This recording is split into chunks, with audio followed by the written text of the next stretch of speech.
فرمایا ان اللہ و ملائکتہ، بے شک اللہ تعالیٰ اور اس کے فرشتے یصلون علی النبی، نبی پر رحمت بھیجتے ہیں، یعنی فرشتے تو رحمت کی دعا کرتے ہیں اور اللہ رحمت بھیجتا ہے۔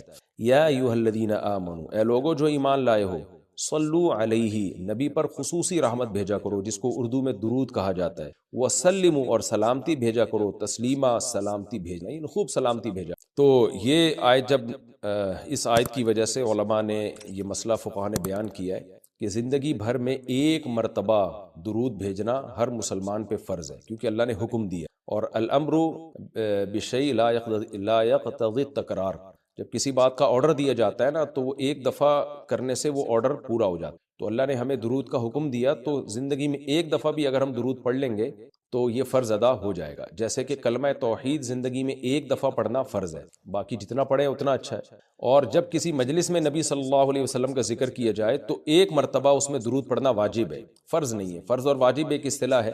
فرض کا مطلب ہوتا ہے جس کی دلیل یقینی اور قطعی ہو، تو چونکہ قرآن نے درود پڑھنے کا حکم دیا تو وہ چونکہ یہ نہیں اللہ نے کہا کہ ہمیشہ پڑھتے رہا کرو، بلکہ پڑھو، تو ایک دفعہ پڑھنا اس قطعی یقینی دلیل کی وجہ سے فرض ہے۔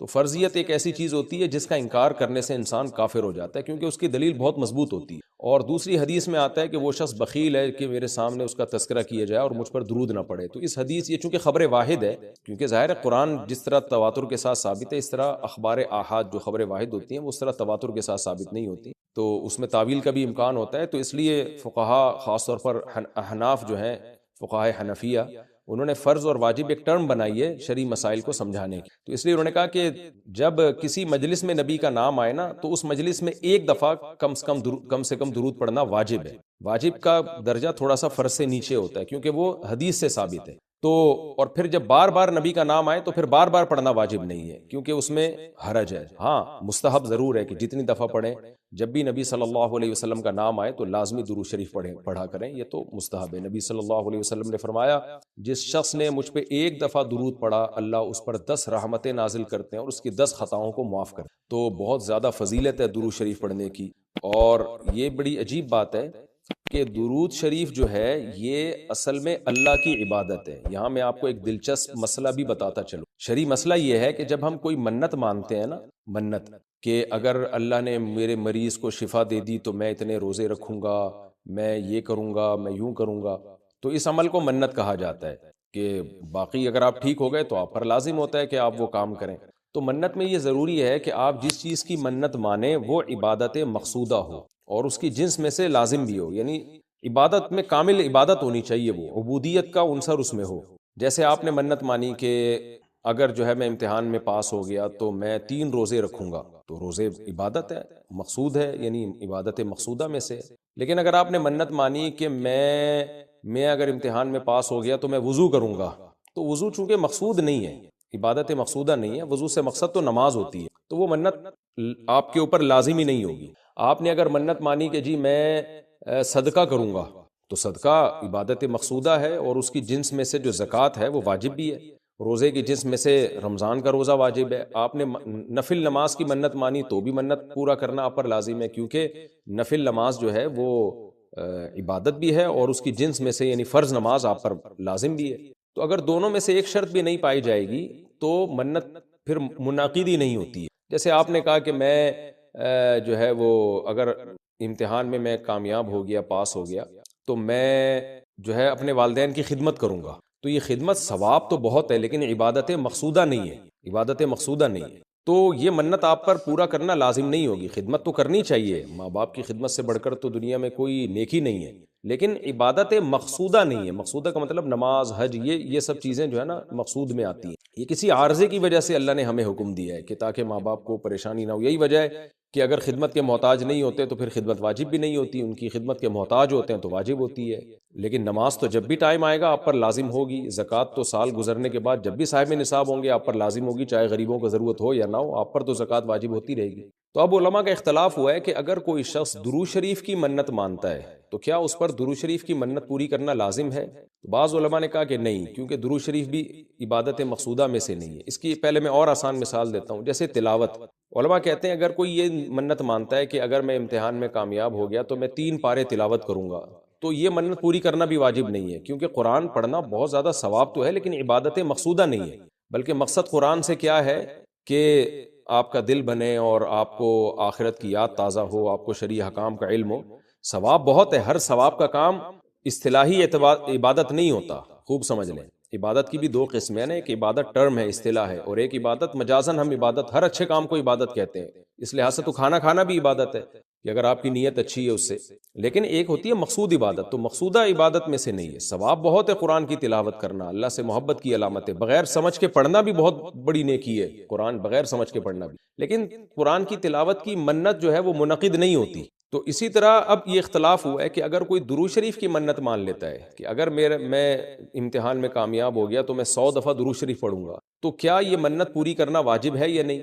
تو بعض علماء کہتے ہیں کہ واجب نہیں ہے، وجہ اس کی ہے کہ درود شریف عبادت مقصودہ نہیں ہے، کیونکہ درود شریف کا مقصد تو یہ سید الانبیاء محمد صلی اللہ علیہ وسلم سے محبت کا اظہار، تو یہ نماز روزے کی طرح نہیں ہے۔ لیکن راجح قول یہ ہے جس پہ فتویٰ دیا گیا ہے کہ یہ منت پوری کرنا واجب ہے، کیونکہ درود شریف عبادت مقصودہ ہے، اور عبادت مقصودہ ہے اور اس کی جنس میں سے واجب بھی ہے، فرض بھی ہے۔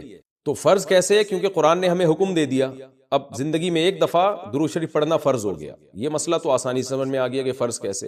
اب یہ ایک سوال پیدا ہوتا ہے عبادت مقصودہ کیسے ہے؟ نبی صلی اللہ علیہ وسلم کی تو عبادت جائز ہی نہیں ہے۔ اس کا بڑا دلچسپ جواب دیا حضرات فقہا نے کہ درود شریف اصل میں اللہ کی عبادت ہے جو ہم اللہ کو خوش کرنے کے لیے کرتے ہیں، کیونکہ اللہ نے ہمیں آرڈر دیا ہے، اور اس میں عبادت کا عنصر، عبادت کہتے ہیں جس کی جو ہے وہ جس میں عبودیت کا عنصر ہو، آپ بطور غلام جو کام کر رہے ہو، جس میں آپ کو لاجک پوچھنے کی بھی اجازت نہیں ہوتی۔ جیسے 5 نمازیں فرض ہیں نا، کیوں فرض ہیں؟ بھئی لاجک کی ہمیں حکم نہیں، ہم نے پڑھنی ہے۔ روزہ فرض ہے، اس کی حکمتیں اللہ نے بیان کی، لیکن وہ حکمتیں نہ بھی ہوں تو روزہ رکھنا پڑے گا۔ تو درود شریف بھی عبادت مقصودہ میں سے ہے، اس لیے کہ اللہ نے ہمیں حکم دیا تو ہم اللہ کو خوش کرنے کے لیے اللہ کی غلامی کے طور پر پیغمبر پر درود بھیجتے ہیں، تو اس سے درود شریف کی اہمیت بہت زیادہ بڑھ جاتی ہے، اور اس میں بہت ساری حکمتیں حاصل ہو جاتی ہیں کہ ہم اللہ کو راضی کرنے کے لیے، کیونکہ اللہ نے ہمیں حکم دیا ہے، جیسے نماز کا حکم دیا، زکوٰۃ کا حکم دیا، اللہ نے کہا کہ تم یہ عبادت کرو گے میری، یہ ہوگی میری، کیونکہ دعا عبادت ہے۔ دعا میں کیا ہوتا ہے؟ ہم اللہ سے بھکاریوں کی طرح مانگتے ہیں، تو اللہ نے کہا اور دعائیں تم مانگو نہ مانگو، یہ والی تو اسپیشلی تم پہ فرض ہے۔ ایک تو الاطلاق دعا مانگنا ہے نا، لیکن اسپیسیفک کوئی مخصوص دعا مانگنا تو فرض نہیں ہے، لیکن یہ والی دعا مانگنا ہم پہ اللہ نے فرض کیا ہے کہ تم نے پیغمبر کے لیے رحمت کی دعا کرنی ہے، یہ تم پہ فرض ہے، یہ مجھے خوش کرنے کے لیے فرض ہے۔ تو یہ عبادت ہے، لیکن اللہ کی عبادت ہے، اور نبی کے لیے دعا ہے یہ، تو اس سے درود شریف کی اہمیت بھی بہت بڑھ جاتی ہے، اور ہمیں سید الانبیاء صلی اللہ علیہ وسلم کی اہمیت کا بھی پتہ چلتا ہے کہ اللہ نے پیغمبر پہ درود بھیجنے کو اپنی عبادت قرار دے دیا ہے، تو سید الانبیاء صلی اللہ علیہ وسلم کی بھی ویلیو بہت زیادہ بڑھ جاتی ہے۔ جیسے قرآن میں آتا ہے نا کہ وَرَفَعْنَا لَكَ ذِكْرَكَ، ہم نے آپ کے تذکرے کو بلند کیا ہے، تو کیسے بلند کیا؟ علماء نے اس کا جواب دیا کہ نماز میں بھی درود شریف ہے، اور اتحیات میں نبی صلی اللہ علیہ وسلم پہ سلامتی بھیجنے کو اتحیات کا حصہ بنا دیا گیا ہے، اور اذان میں اشہد ان لا الہ الا اللہ کے ساتھ اشہد ان محمد رسول اللہ کو بھی ایڈ کیا گیا ہے، تو اس سے سید الانبیاء صلی اللہ علیہ وسلم کی بہت زیادہ فضیلت ثابت ہو، تو اس لیے درود شریف کا اہتمام کرنا چاہیے۔ جیسے شریعت میں بعض عبادتیں بعض اوقات میں زیادہ پسندیدہ ہیں، آپ دن میں نوافل پڑھیں اس کا بھی ثواب ملتا ہے، لیکن یہ نوافل آپ رات کے آخری حصے میں پڑھیں تو تہجد بن جائے گی، بہت زیادہ ثواب ہو جائے گا۔ آپ روزہ رکھیں عام دنوں میں ثواب ہے، پیر جمعرات کو زیادہ ثواب ہے، ایام بیز میں زیادہ ثواب ہے، رمضان کا تو بہت ہی زیادہ ثواب ہے، عاشورہ کا بھی ثواب ہے۔ تو جیسے جتنی بھی عبادتیں ہیں وہ خاص دن اور خاص اوقات میں ان کی فضیلت بڑھ جاتی ہے، تو ایسے ہی درود شریف کے بارے میں حدیث میں آتا ہے کہ عام دنوں میں بھی درود شریف میں بہت ثواب ملتا ہے، لیکن صحیح حدیث سے یہ بات ثابت ہے کہ جمعے کے دن درود شریف پڑھنا عام دنوں سے زیادہ افضل ہے۔ اسی وجہ سے ہمارے اکابر کا ہمیشہ سے معمول رہا ہے، جو ہم نے دیکھا بھی ہے کہ وہ جمعے کے دن خاص طور پر عصر کی نماز کے بعد درود شریف پڑھنے کا بہت زیادہ اہتمام، اور جب وہ عمرے کے لیے یا حج کے لیے جاتے ہیں تو بھی مسجد نبوی میں اکثر وہ میں نے دیکھا اپنے بڑوں کو کہ وہ عصر کی نماز کے بعد نا مسجد نبوی میں صرف درود شریف ہی پڑھتے ہیں بیٹھ۔ ایک تو وہ جگہ ایسی ہے کہ جہاں سید الانبیاء صلی اللہ علیہ وسلم کا روضہ اطہر ہے سامنے، اور پھر وہاں جمعے کا دن بھی ہو تو اور پھر عصر کا وقت جو ہے وہ قبولیت کا وقت ہوتا ہے جمعے کے دن، جیسے کہ حدیث میں آتا ہے نا، جمعے کے دن ایک گھڑی ایسی ہوتی ہے جس میں دعا رد نہیں ہوتی، تو جمہور علماء اس طرف گئے ہیں کہ اس سے عصر کا ٹائم مراد ہے، اگرچہ اس میں اختلاف ہے لیکن جمہور اس طرف گئے ہیں کہ عصر کا وقت مراد، تو جمعے کے دن عصر کے وقت درود شریف کا اہتمام کرنا چاہیے۔ اور ویسے بھی اگر آپ کو عصر کے وقت ٹائم نہیں ملتا تو جمعے کی نماز کے لیے آپ وقت سے بہت پہلے آ جائیں، نہا دھو کے تیار ہو کے اگلی صف میں بیٹھیں، اور خطیب صاحب کا بیان شروع ہونے سے پہلے آپ تحیۃ المسجد پڑھنے کے بعد درود شریف کی کثرت کیا کریں، تو اس کے بہت زیادہ فضیلت ہے اور ہمیں اللہ نے حکم دیا۔ اور علماء نے بیان کیا کہ درود شریف کو جو اللہ نے ہم پہ لازم کیا نا، اس میں ایک حکمت یہ بھی ہے کہ سید الانبیاء صلی اللہ علیہ وسلم کی بشریت ہمارے ذہن میں اور اچھی طرح بیٹھ جائے، کیونکہ پچھلی امتیں جو تباہ و برباد ہوئی ہیں وہ اس لیے ہوئی ہیں کہ انہوں نے پیغمبروں کو اتنا اونچا مقام دیا کہ اللہ کے برابر لے آئے، جیسے عیسائیوں نے حضرت عیسیٰ کو اللہ کا بیٹا بنا دیا معاذ اللہ، اور ہمارے یہاں بھی جو بدعتی لوگ ہیں انہوں نے سید الانبیاء کو حاضر ناظر مشکل کشا کیا بنا دیا، تو شرک کرنے لگے۔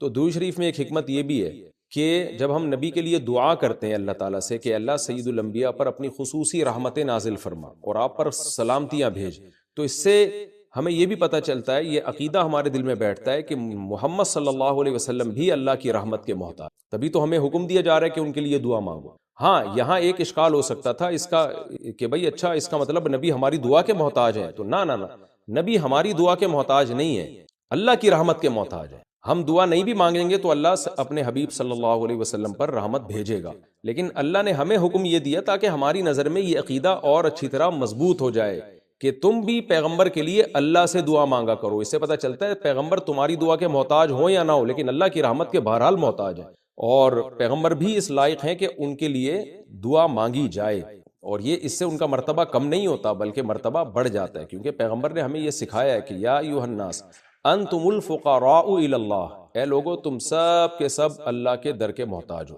اور یہ جو میں نے کہا کہ پیغمبر اس لائق ہیں کہ ان کے لیے دعا مانگی جائے، تو اس کا کوئی یہ مطلب نہ لے کہ پیغمبر ہماری دعا کے محتاج ہیں، یہ میں بار بار بتا چکا ہوں، ہماری دعا کے محتاج نہیں ہیں، لیکن اللہ تعالیٰ یہ چاہتے ہیں کہ میں پیغمبر پر رحمت بھیجوں لیکن اس میں امتیوں کا حصہ پڑ جائے۔ حضرت مولانا اشرف علی تھانوی رحمہ اللہ نے اس کی ایک مثال دی ہے کہ جیسے کسی بادشاہ کو اپنے شہزادے سے بہت زیادہ محبت ہے، وہ ویسے ہی اس کو گفٹ دینا چاہتا ہے، اور آپ کو پتہ ہے کہ اس نے یہ گفٹ دینا ہے، لیکن آپ جا کے بادشاہ سے سفارش کر دیتے ہو کہ بھئی ان کو یہ گفٹ دے دو۔ اس میں آپ کا مقصد یہ ہوتا ہے کہ بادشاہ نے تو کرنا ہی ہے، تو بادشاہ کے دل میں ہمارا مقام بھی بڑھ جائے گا کہ دیکھو جو کام میں چاہتا ہوں تو یہ بھی مجھ سے وہی چاہتا ہے، اور اس سے نبی صلی اللہ علیہ وسلم سے بھی آپ کا تعلق بڑھ جائے گا، اور یعنی جو شہزادہ ہے نا اس سے بھی تعلق بڑھ جائے گا آپ کا۔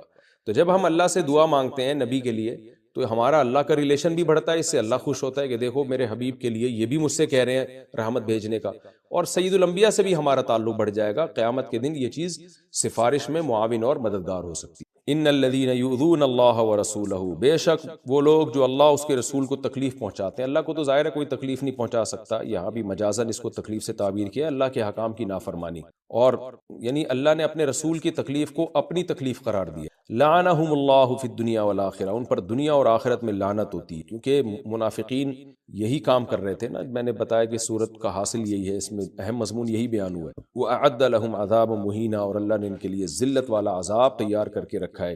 وَالَّذِينَ يُؤْذُونَ الْمُؤْمِنِينَ وَالْمُؤْمِنَاتِ، اور وہ لوگ جو مومنین اور مومنات کو تکلیف دیتے ہیں، عام مسلمانوں کو تکلیف دیتے ہیں، بِغَيْرِ مَكْتَسَبُوا، بغیر اس کے کہ جو انہوں نے کمایا، یعنی ایسے کاموں کو ان کی طرف منسوب کر کے تکلیف دیتے ہیں جو کام انہوں نے کیے نہیں ہیں، پروپیگنڈا کرتے ہیں، بدگمانیاں پھیلاتے ہیں، تو فَقَدِ احْتَمَلُوا بُهْتَانًا، تو تحقیق ان لوگوں نے بہت بڑا بہتان اٹھا لیا۔ بہتان کہتے ہی بہت بڑے جھوٹ کو ہے، وَإِثْمًا مُبِينًا، اور کھلا گناہ، کیونکہ تکلیف کا ایک ذریعہ یہ بھی ہے کہ کوئی بھی اچھا کام کر رہے ہو آپ اس کی نیت میں شک کرنا شروع کر دو، حالانکہ وہ بری نیت نہیں تھی اس کی، اس میں منفی پہلو۔ رسول اللہ صلی اللہ علیہ وسلم نے ارشاد فرمایا، ان من افضل ایامکم یوم الجمعہ فاکثروا علی الصلاة فیہ فاکثروا من الصلاة فیہ، فرمایا تمہارے دنوں میں سب سے بہترین دن جمعہ کا دن ہے، اس لیے اس دن مجھ پہ کثرت سے درود پڑھا کرو۔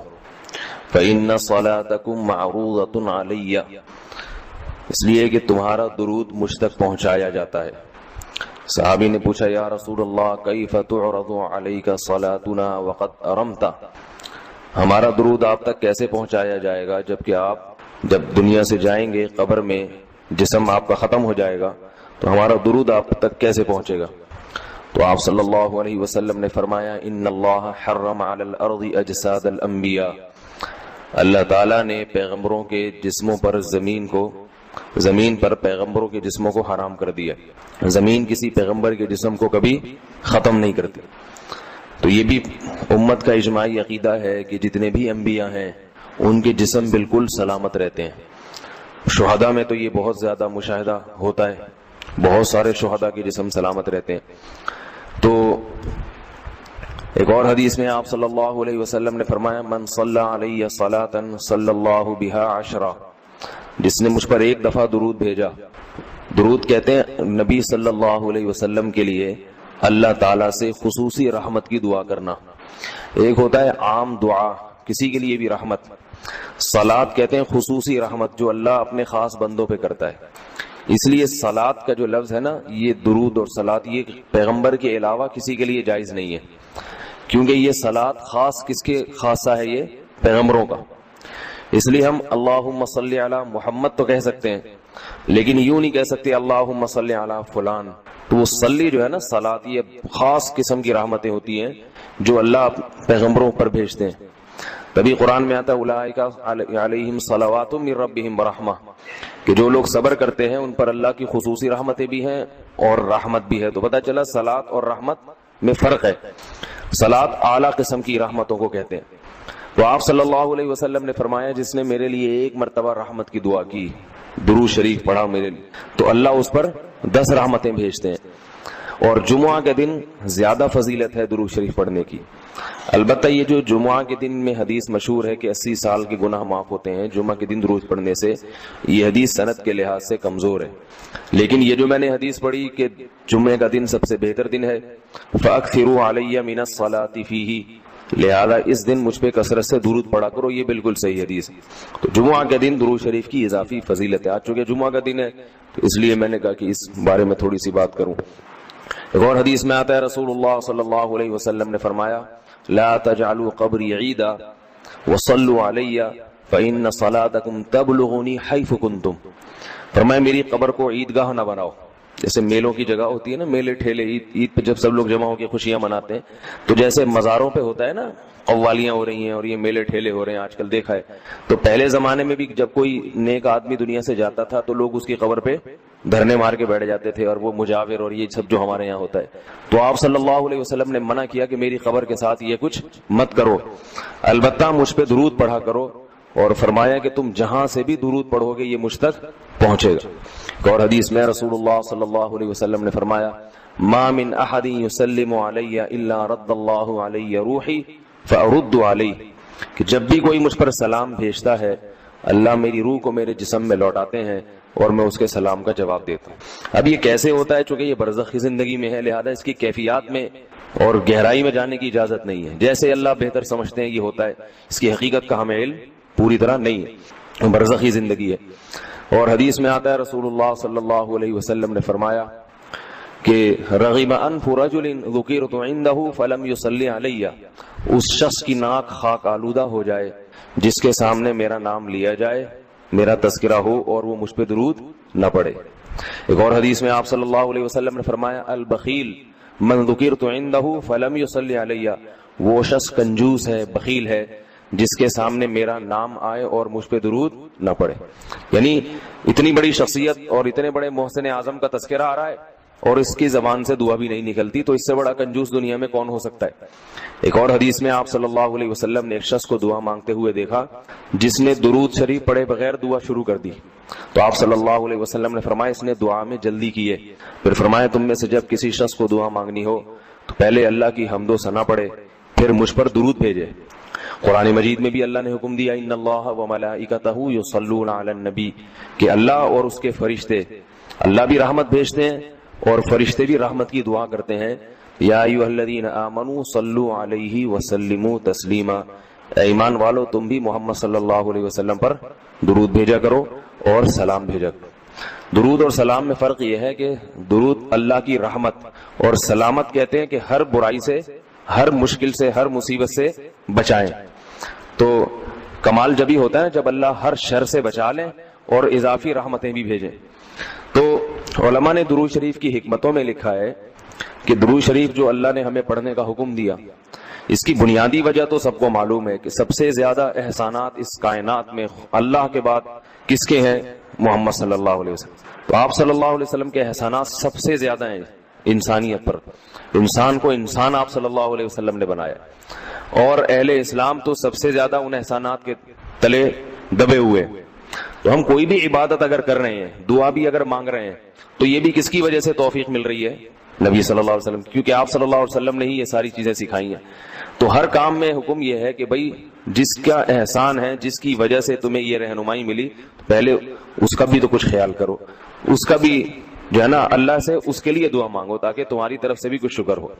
دوسری بات علماء نے لکھی ہے کہ اس میں حکمت یہ ہے کہ درود شریف پڑھنے سے توحید کا عقیدہ مضبوط ہوتا ہے. وہ توحید، درود شریف نبی سے دعا نہیں ہے بلکہ اللہ سے دعا ہے. کس کے لیے؟ نبی کے لیے. تو پتہ یہ چلا کہ نبی پر بھی اللہ کی رحمتیں ہوں گی، اور دعا کون مانگ رہا ہے؟ ہم مانگ رہے ہیں. تو اس میں نبی سے مانگنے کا دروازہ بند کر دیا کہ نبی سے مانگنے کا اسلام میں کوئی تصور نہیں ہے، بلکہ نبی کے لیے بھی اللہ سے مانگا جائے گا. تو جب نبی کے لیے بھی اللہ سے مانگنے کا حکم ہے تو اپنے لیے نبی سے کیسے مانگنے کا حکم ہو گیا؟ سمجھ میں آ رہی ہے بات کہ نہیں آ رہی؟ یعنی نبی کے لیے بھی کس سے مانگنے کا حکم ہے؟ اللہ سے. تو اپنے لیے کس سے مانگیں گے؟ بطریق اولا. بطریق اولا ہم پھر اللہ سے مانگیں گے. تو اس سے عقیدہ توحید مضبوط ہوتا ہے. اور تیسری بات یہ کہ علماء نے لکھا ہے کہ جب درود شریف پڑھیں تو اس نظریے سے نہ پڑھیں کہ نبی ہماری دعا کے محتاج ہیں. نبی اللہ کی رحمت کے تو محتاج ہیں، یہ تو درود شریف سے پتہ چلتا ہے، لیکن اللہ کی وہ رحمت اس وقت بھی ہوتی اگر ہم یہ دعا نہ مانگتے. تو ہمیں اس لیے ہے کہ ہم بھی انگلی کٹا کے شہیدوں میں نام لکھوا لیں. سمجھ رہے ہیں نا؟ اس کی حضرت مولانا اشرف علی تھانوی رحمہ اللہ نے بڑی پیاری مثال دی. فرمایا کہ جیسے کوئی بادشاہ اپنے شہزادے پر کچھ انعام کرنا چاہے، بادشاہ تو چاہتا ہے نا اپنی اولاد کو نوازنا، اپنے محبوب، شہزادہ اس کا محبوب ہوتا ہے. تو آپ اگر بادشاہ سے سفارش کر دیں کہ حضرت یہ تحفہ آپ اپنے شہزادے کو دے دیں یا یہ فلاں چیز اپنے شہزادے کو، تو بادشاہ تو پہلے بھی دے رہا ہے، لیکن آپ کے کہنے سے وہ اور خوش ہو جائے گا، اور خوش ہو جائے گا کہ بھئی دیکھو جو کام میں چاہتا تھا یہ بھی اسی کی درخواست کر رہا ہے. تو نتیجہ کیا نکلے گا؟ تھوڑا سا آپ کو بھی دے دے گا وہ. ٹھیک ہے نا کہ چلو یہ گڑ تم بھی منہ میٹھا کر لو اپنا، تم نے اتنا اچھا کام کیا. اور اگر آپ کسی کو حکم دیں اس کے دشمن پہ خرچ کرنے کا، آپ جا کے کہیں بھائی وہ تمہارا دشمن ہے، تمہارا دل چاہتا ہے اس کا گلا دبا دو، تو ایسا کرو اس کو ہدیے ودیے دیا کرو. تو کہے گا میں اس کو گلا دبانا چاہتا ہوں اور تو ہدیے کی ترغیب دے رہا ہے تو میں تیرا بھی گلا دباؤں گا. تو دشمن پہ خرچ کرنے کا جب حکم دیا جاتا ہے تو اس سے سامنے والا غصے میں آتا ہے. دوست پہ خرچ کرنے کا، احسان کرنے کا جب آپ کسی کو کہیں گے تو وہ خوش ہوتا ہے. باپ کو اگر کہا جائے نا اپنے بچوں پہ اور کھلائے کریں، بڑی خوشی ہوتی ہے، تو باپ کا دل اور سینہ اور چوڑا ہو جائے گا. تو ایسا ہی اللہ تعالیٰ کو اپنے رسول صلی اللہ علیہ وسلم سے محبت ہے. اللہ تو خصوصی رحمتیں بھیجیں گے ہی، لیکن ہم اگر اللہ سے درخواست کر دیں گے کہ اللہ تو خصوصی رحمتیں بھیج، تو اس میں تھوڑی سی ہماری بھی کیا ہو جائے گی؟ دخل اندازی ہو جائے گی. اللہ تو ویسے ہی کر رہا ہے، تو اللہ کہے گا چلو تو نے بھی سفارش کر دی تو ان پہ تو کر ہی نہ ہوں، یہ 10 رحمتیں تجھ پر بھی ہو جائیں گی. اور چوتھا فائدہ کیا ہے درود شریف پڑھنے کا؟ کہ انسان کے دل میں محمد صلی اللہ علیہ وسلم کی محبت بڑھتی ہے.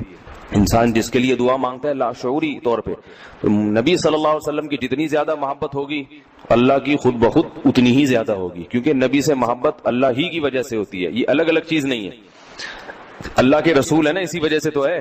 تو جتنی محبت بڑھے گی اللہ کی محبت اتنی زیادہ. اور پانچواں فائدہ کہ جتنی نبی کی محبت ہوگی، انسان کو جس سے محبت ہوتی ہے اس کی اتباع آسان ہوتی ہے، بغیر دلیل کے بھی مانتا چلا جاتا ہے. جس سے نفرت ہوتی ہے نا اسے ہر بات پہ دلیل، کیوں بھائی ایسا کیوں ہے.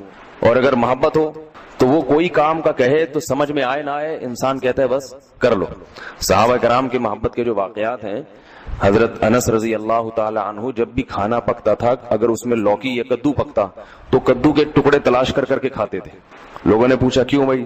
فرماتے ہیں کہ میں نے رسول اللہ صلی اللہ علیہ وسلم کو دیکھا ہے کہ کدو شوق سے کھاتے تھے آپ. تو نبی سے محبت تھی، کدو سے محبت ہو گئی. حالانکہ یہ شریعت کا حکم نہیں ہے لوکی اور کدو سے محبت کرو، یہ تو اپنی انسان کی اپنی رغبت ہوتی ہے، کسی کو کسی چیز سے، کسی کو کسی چیز سے.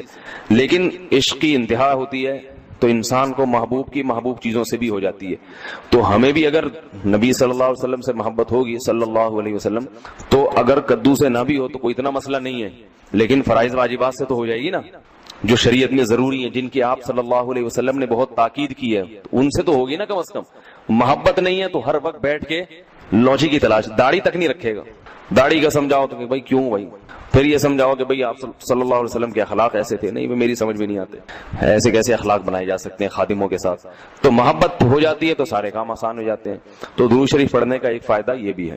تو اس لیے ہمت کر کے علماء نے جو ایک نصاب بتاتے ہیں نا، روزانہ 100 دفعہ صبح 100 دفعہ شام.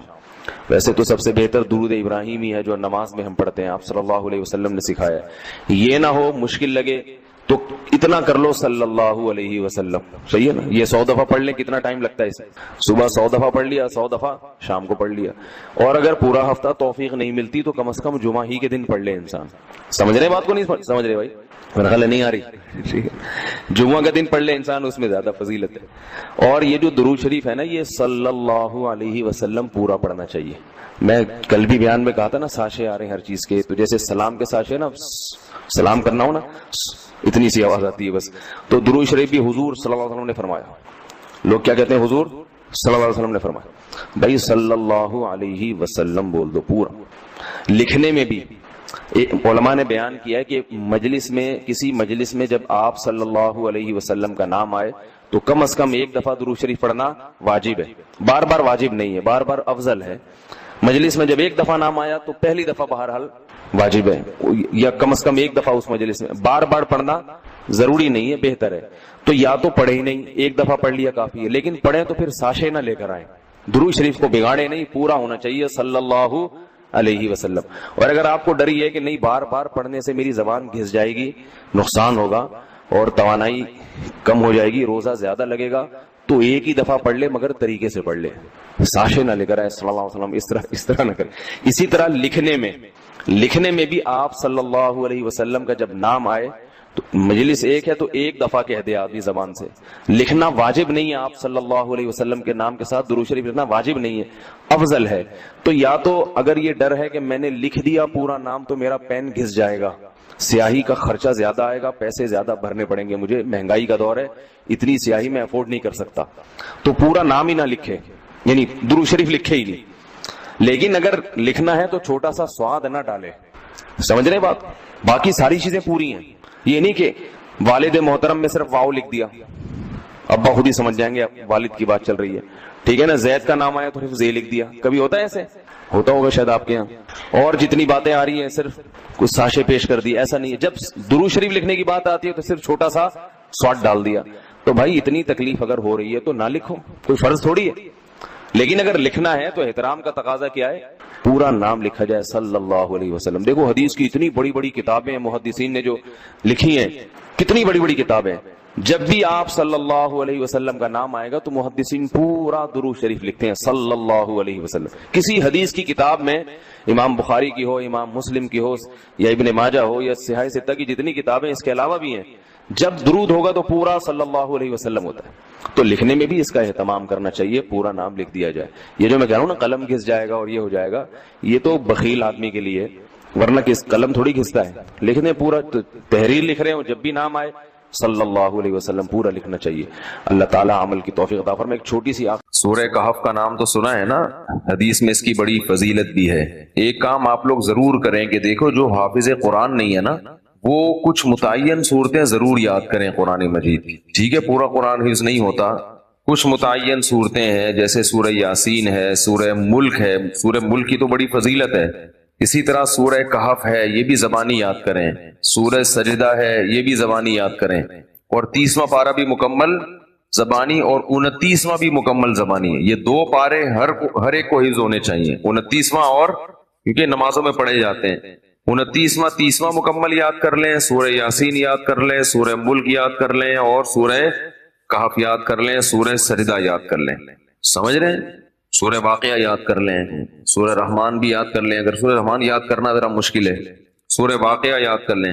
تو یہ چند صورتیں آپ یاد کریں گے نا، تو اس کا فائدہ کیا ہوگا کہ تہجد میں آپ لمبی نماز پڑھ سکتے ہیں.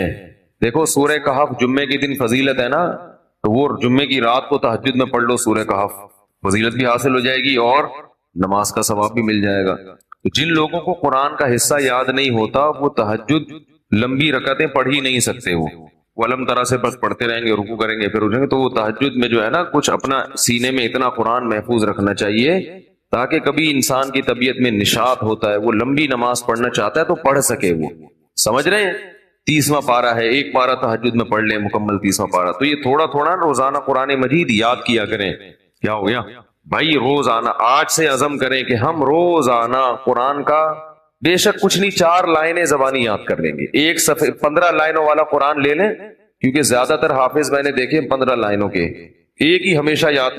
جب بھی قرآن حفظ کرنا ہے نا تو ایک ہی جیسے قرآن سے حفظ کرنا ہے، ورنہ بہت کنفیوز ہو جائیں گے. بھائی قرآن جو چھپتے ہیں نا ان میں کچھ 15 لائنوں والے ہوتے ہیں، کچھ 16 لائنوں والے ہوتے ہیں. کوئی سورت 15 لائنوں سے یاد کر لی، کوئی 16 سے، بہت کنفیوز ہو جائیں گے. پوری زندگی ایک جیسے قرآن سے ہی پھر پڑھا جاتا ہے. تو آج سے یہ ہمت کر لیں، جتنے لوگ فیس بک پہ بھی سن رہے ہیں، نیٹ پہ بھی سنیں گے، آپ لوگ بھی جو موجود ہیں، روزانہ قرآن کی 3-4 لائنیں زبانی یاد کرنی ہے ان متعین صورتوں کی. 3-4 زیادہ بوجھ نہ ڈالیں اپنے اوپر ورنہ مایوسی ہو جاتی ہے. تو اس میں بڑی برکت ہوگی. 1-2 سال میں بہت ساری صورتیں یاد ہو چکی ہوں گی. میں نے جو قرآن مجید حفظ کیا ہے نا تو میرا حفظ کرنے کا شروع میں ارادہ نہیں تھا، میرے پاس ٹائم ہی نہیں تھا. اللہ تعالیٰ میرے بڑے بھائی کو جزائے خیر دیں، وہ حافظ قرآن ہیں. ہم نے کسی الگ سے قاری سے نہیں پڑھا، اپنے بڑے بھائی سے ہی پڑھا ہے. تو وہ ہمیں روزانہ سب بہن بھائیوں کو لے کے صبح بیٹھ جاتے تھے فجر کے بعد، اور ہمیں انہوں نے پڑھانا. قاعدہ تو میرے والد صاحب نے پڑھا دیا تھا، نورانی قاعدہ، اور کچھ دعائیں یاد کرا لی. باقی بڑے بھائی نے پھر قرآن پڑھانا شروع کیا. تو جب میرا قرآن ختم ہوا تو انہوں نے کہا کہ اب کچھ صورتیں یاد کر لو. تو مجھے سورہ کہف یاد کرا دی. تھوڑی صبح دے بیٹھتے تھے 15 منٹ 20 منٹ آدھا گھنٹہ روزانہ، باقی پھر اسکول جانا ہے، باقی کام ہوتا، بس روزانہ اتنی دیر بٹھاتے تھے. تو وہ روز تھوڑی صورتیں یاد کر کے بہت ساری صورتیں یاد ہو گئیں. تو پھر مجھے حفظ کرنے کا شوق پیدا ہو گیا کہ یار جب اتنی ہو گئی تو پورا یاد کرو قرآن.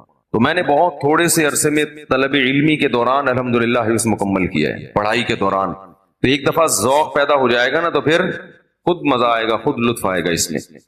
تو سورہ کہف بھی مشہور سورت ہے جو پڑھی جاتی ہے. نبی صلی اللہ علیہ وسلم نے فرمایا جو سورہ کہف کی جمعے کو تلاوت کرے گا، جمعے کی رات کو بھی کر سکتے ہیں تلاوت، ایک روایت میں جمعے کی رات کا بھی تذکرہ ہے.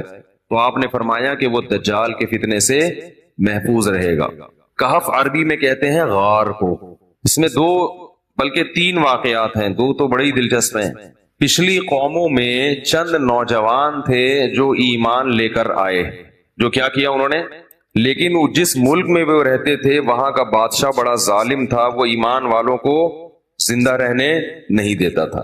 تو ان نوجوانوں نے مل کے یہ کہا کہ ہم یہاں رہ کر اپنے ایمان کی حفاظت نہیں کر سکتے، ایمان ظاہر کریں گے یہ ہمیں مار دیں گے، تو ہم اس ملک کو چھوڑ کر کہیں نکلتے ہیں. یہ بڑی قربانی ہوتی ہے اپنا ملک چھوڑ دینا اللہ کے لیے.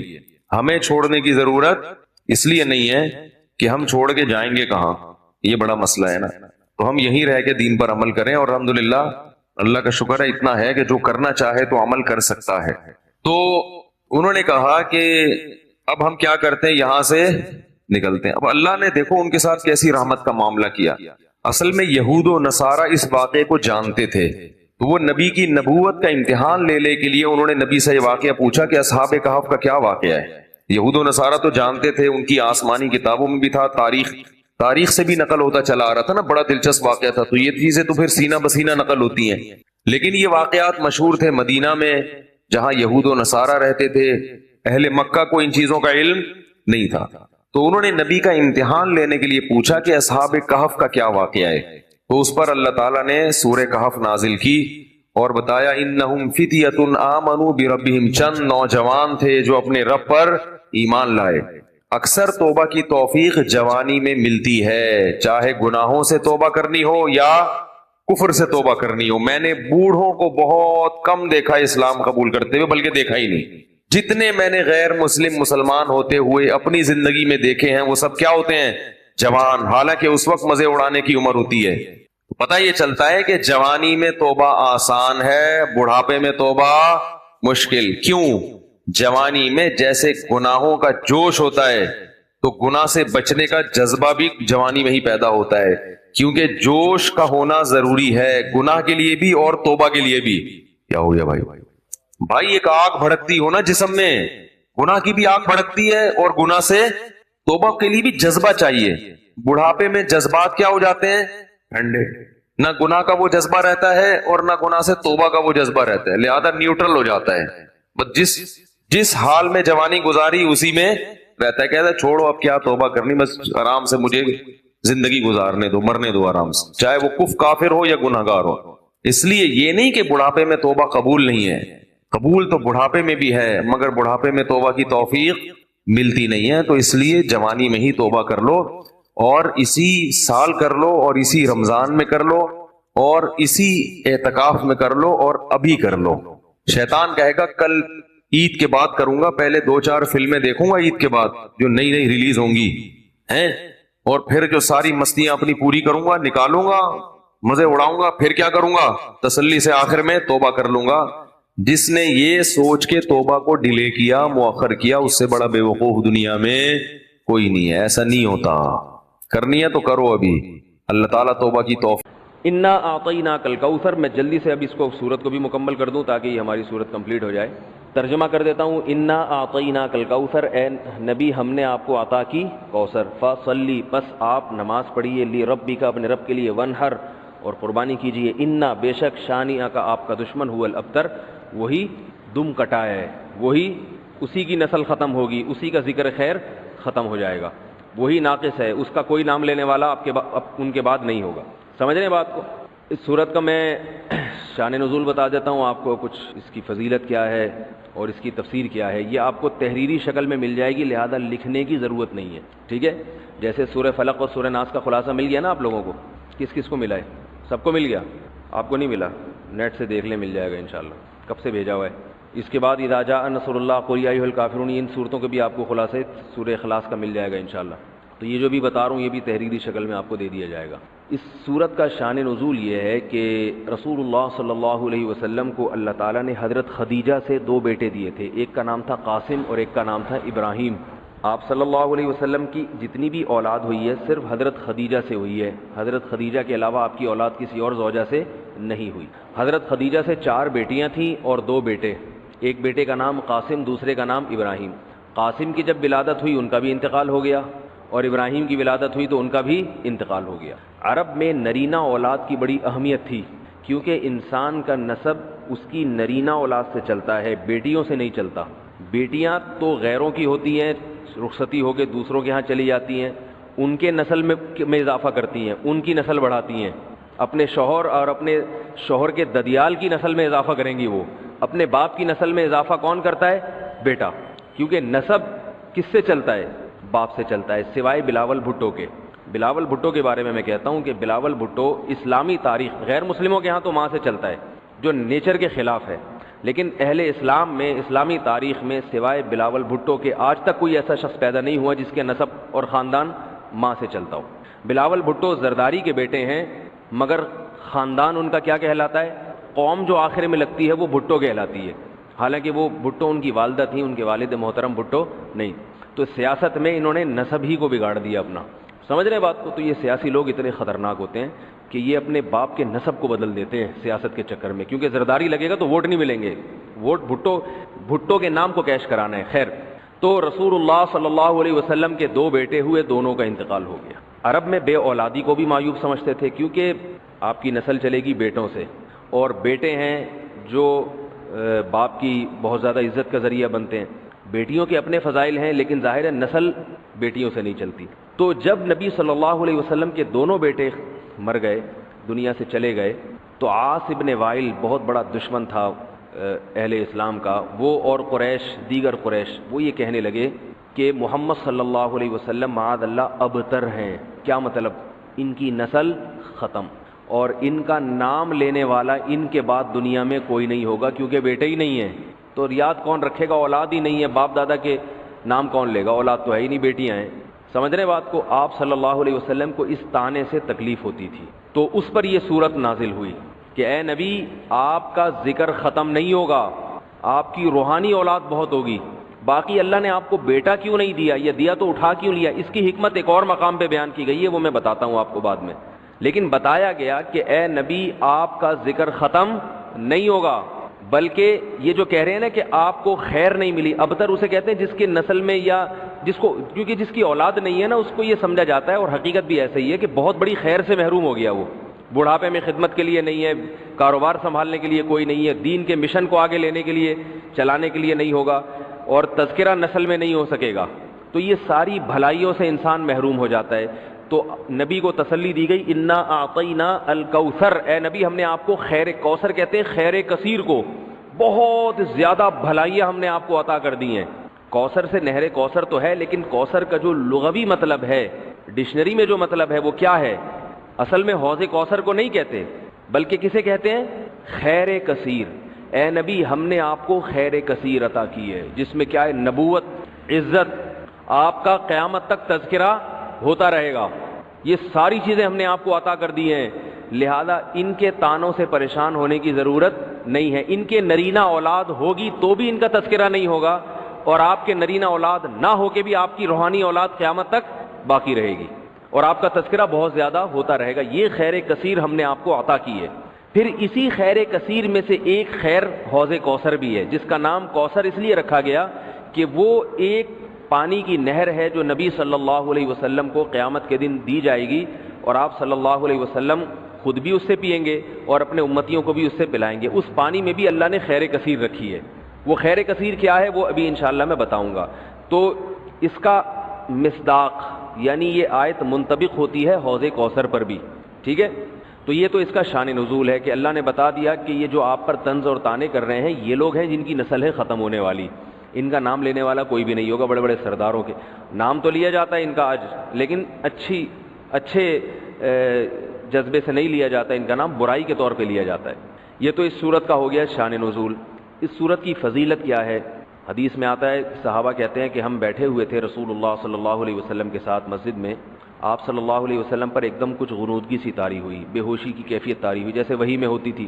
تو اس کے بعد جب آپ صلی اللہ علیہ وسلم بالکل بیدار ہوئے ہیں، نارمل حالت میں آپ صلی اللہ علیہ وسلم آئے ہیں، تو بڑے خوش تھے، اور آپ صلی اللہ علیہ وسلم نے اس صورت کی تلاوت کی۔ اللہ کے نبی پر جب وحی آتی تھی نا، تو جیسے ہی آپ صلی اللہ علیہ وسلم ہوش کی حالت میں آتے تھے تو فوراً ان آیتوں کی تلاوت شروع کر دیا کرتے تھے تاکہ میں بھول نہ جاؤں۔ تو آپ نے فوراً بسم اللہ الرحمن الرحیم پڑھا، اور انا اعطیناک الکوثر فصلی لربک وانحر ان شانئک ھو الابتر، یہ آیتیں نازل ہوئیں اور آپ نے فوراً ان آیتوں کی تلاوت شروع کر دی۔ جب یہ شروع ہوئی تو صحابہ نے پوچھا یہ کوثر کیا چیز ہے؟ آپ صلی اللہ علیہ وسلم نے فرمایا میرے رب نے مجھے بشارت دی ہے کہ قیامت کے دن مجھے ایسی نہر ملے گی، وہ نہر ایسی ہے کہ اس کے جو پیالے ہیں جس سے لوگ پانی پئیں گے وہ چاندی کے ہیں، اور ان کی تعداد ان پیالوں کی، گلاسوں کی اتنی ہے جیسے آسمان کے ستارے، اور اس نہر کا پانی برف سے زیادہ سفید ہے اور شہد سے زیادہ میٹھا ہے، اور میری امت میں کوئی بھی اس کا پانی پیے گا تو اسے کبھی بھی پیاس نہیں لگے گی۔ میدان حشر میں جو لوگوں کا سب سے بڑا مسئلہ ہوگا وہ پیاس ہوگا، سب سے بڑا مسئلہ، اور کہتے ہیں سمندروں کا پانی بھی اگر پی لے کوئی ساتوں سمندروں کا تو اس کی پیاس نہیں بجھے گی۔ تو میرے اللہ نے مجھے یہ نہر دی ہے، جو میرا امتی اس سے پی لے گا اسے کبھی بھی ہمیشہ کے لیے اس کی پیاس ختم ہو جائے گی۔ پھر آپ صلی اللہ علیہ وسلم نے فرمایا اسی موقع پر، اسی حدیث میں، کہ کچھ میری امتی آئیں گے حوض کوثر سے پانی پینے کے لیے، فرشتے انہیں وہاں سے ہٹائیں گے، دھتکاریں گے، میں کہوں گا کہ یہ میرے امتی ہیں، تو فرشتے کہیں گے کہ آپ کو علم نہیں ہے ما احدثوا بعدک، کہ انہوں نے آپ کے بعد بدعتیں ایجاد کر لی تھی، ہیں تو آپ کے امتی مگر انہوں نے آپ کے دین میں تبدیلیاں کر لی تھی، جو دین آپ ان کو دے کر گئے تھے اس پر انہوں نے قناعت نہیں کی، اپنی طرف سے اس میں اضافے کیے، ایڈیشن کہتے ہیں نا، بہت ساری چیزیں بڑھا لی انہوں نے۔ تو اس میں وعید بھی آپ صلی اللہ علیہ وسلم نے بتا دی کہ حوض کوثر سے بدعتی کو پانی پینے کی توفیق نہیں ملے گی۔ تو یہ تو اس صورت کی فضیلت ہو گئی۔ اب اس صورت کے مضامین کیا ہیں، تفسیر کیا ہے اس کی، اس کے اسباق کیا ہوتے ہیں، یہ انشاءاللہ پھر وقت چونکہ ہمارا پورا ہو چکا ہے۔ اے ایمان والو تم پر روزے فرض کیے گئے جیسا کہ تم سے پہلی امتوں پر فرض کیے گئے تھے تاکہ تمہارے اندر تقوی پیدا ہو جائے۔ یہ آیت نازل ہوئی اور صحابہ کرام نے رمضان کے روزے رکھنا شروع کیے۔ اس کے بعد جہاں جہاں مسلمان دنیا میں جاتے گئے، نمازوں کے ساتھ ساتھ رمضان کے روزے بھی اپنے ساتھ لیتے گئے۔ اور آج پوری دنیا میں جب رمضان شروع ہوتا ہے تو کروڑوں لوگ روزہ رکھتے ہیں. اس روزے میں جسمانی حکمتیں بھی اللہ نے رکھیں اور روحانی حکمتیں بھی اللہ تعالیٰ نے رکھیں. جسمانی حکمتیں، یہ جسم کی زکوٰۃ ہے. آپ کو اللہ تعالیٰ روزوں کی برکت سے صحت عطا کرتے ہیں، بہت ساری بیماریوں سے نجات مل جاتی ہے. اور روحانی برکتیں کیا ہیں؟ انسان کے لیے دنیا میں سب سے مرغوب چیز خوراک ہے. خواہشات کی دو قسمیں ہوتی ہیں. ایک خواہشات وہ ہوتی ہیں جن کا آپ کی باڈی سے تعلق ہے، جو باڈی کی نیڈ ہیں. ایک خواہشات وہ ہوتی ہیں جو اوپر کی خواہشات ہیں، لگژری لائف، گاڑی بنگلہ، اچھی ڈریسنگ، دیکھنے میں اچھا نظر آؤں، عزت ہو سوسائٹی میں، دولت ہو میرے پاس. یہ جو پہلی قسم کی خواہشات ہیں نا، جو آپ کی باڈی کی نیڈ ہے، یہ بہت ڈینجرس ہوتی ہیں. یہ تین قسم کی خواہشات ہیں: ایک کھانے کی خواہش، پینے کی خواہش، اور ایک جنسی خواہش جسے کہا جاتا ہے، مرد اور عورت کی ایک دوسرے کی طرف اٹریکشن. یہ تینوں قسم کی خواہشات ہماری باڈی کی ریکوائرمنٹ ہے، یہ جسم کی چاہت ہوتی ہے. یہ خواہشات پوری نہ ہو تو ہماری باڈی متاثر ہونا شروع ہو جاتی. اچھا، کچھ خواہشات ہوتی تو باڈی کی ہیں، وہ نیچرل نہیں ہیں. خواہشات تو سمجھ گئے نا کتنی قسم کی ہوتی ہیں؟ دو قسم کی نا. ایک باڈی کی ریکوائرمنٹ، باڈی کی نیڈ، اور ایک باڈی کی نیڈ نہیں ہے، یعنی جسم کا تقاضا نہیں ہے، بلکہ وہ ہماری جسم سے ہٹ کے خواہشات ہوتی ہیں. جیسے لگژری لائف ہے نا، ہر آدمی چاہتا ہے میری لائف کیسی ہو، لیکن ایسا نہیں ہوتا کہ لگژری لائف کی آپ کے پیٹ کو کوئی بھوک لگ رہی ہو، وہ خواہش پوری نہیں کریں گے تو باڈی کو کوئی نقصان ہو رہا ہو. جو باڈی کی نیڈ ہے نا، جیسے کھانا پینا، یہ تو اگر نہیں کریں گے تو باڈی مسلسل تڑپتی رہے گی، مسلسل احتجاج کرتی رہے گی. اور ان خواہشات کو پورا کرنا بھی ضروری ہے، نہیں کریں گے تو بالآخر باڈی آہستہ آہستہ ڈیمیج ہونے کی طرف جائے گی اور مر جائیں گے ایک دن. آپ کو اگر گدا نہیں ملتا سونے کے لیے، اچھا انہی باڈی کی خواہشات میں ایک نیند بھی ہے. ہم 4 قسم کی خواہشات شامل کر لیتے ہیں. نیند ہے، کھانا پینا، اور جس کو جنسی خواہش کہتے ہیں. یہ اتنی ڈینجرس ہوتی ہیں. جیسے نیند کی خواہش کو آپ دیکھ لو، اب گدے پہ سونا یہ باڈی کی نیڈ نہیں ہے، یہ کیا ہے؟ ایک لگژری لائف انسان گزارنا چاہتا ہے، اس کا تقاضا ہے کہ میرا گھر اچھا ہو، ایئر کنڈیشن روم ہو، اور ٹائلیں لگی ہوئی ہوں، اور فانوس لگے ہوئے ہوں. لیکن جب آپ کو نیند آئے گی تو جو گدے پہ سونے کے عادی ہیں ان کو فرش پہ نیند نہیں آئے گی. لیکن چونکہ نیند آپ کی باڈی کی نیڈ ہے، ایک وقت آئے گا کہ باڈی کہے گی میں نے سونا ہے، سونا ہے، سونا ہے، سونا ہے. آپ کہیں گے میرے پاس سونے کے لیے گدا نہیں ہے، نہیں سو سکتا، نہیں سو سکتا، نہیں سو سکتا. بالآخر پھڈا ہوتے ہوتے جو باڈی کی نیڈ ہے نا وہ غالب آ جائے گی. لگژری جو آپ کی ایک چاہت ہے اس پہ باڈی غالب آ جائے گی آپ کی، اور آپ کانٹوں پہ بھی سو جاؤ گے. جس کو نیند نہ آتی ہو نا اس کو جاگنے دو، بول تو نہیں سوئے گا، دیکھو اس کا باپ بھی سوئے گا پھر. کیونکہ یہ خواہشات دماغ پر مسلط ہو جاتی ہیں، کیونکہ ضرورت ہے، نہیں تو مرے گا. نہیں سوئے گا تو کیا ہوگا؟ 1 ہفتہ کھائے پیے بغیر انسان زندہ رہ سکتا ہے، میڈیکل سائنس کہتی ہے. 1 ہفتہ سوئے بغیر زندہ نہیں رہ سکتا.